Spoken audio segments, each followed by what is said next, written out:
حتی نبی علیه الصلاة والسلام پر یو موقع باندې تر دې حده پورې فرمایلی دي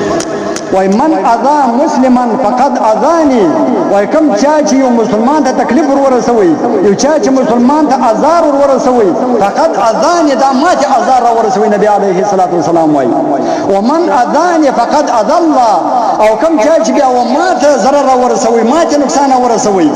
فقد اذى الله نو دا یقینا الله جل جلاله ته ضرر ورسوي الا یعوذ بالله نو دا مسلمان دل ازاری کول دا الله تعالی ازار کول مسلمان په تکلیف ول الله تعالی په تکلیف ول الله تعالی دونه خو په بدیش نبی علیه السلام که چا مسلمان ته ازار ورسوي دا ما ته ورسوي او ما ته چې ازار ورسوي هغه خدای تعالی ته ورسوي نو چې کوم چا مسلمان ته ازار ورسوي هغه خدای ته ازار ورسوي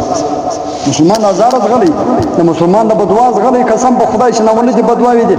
نبی الله تعالی وایي چې زما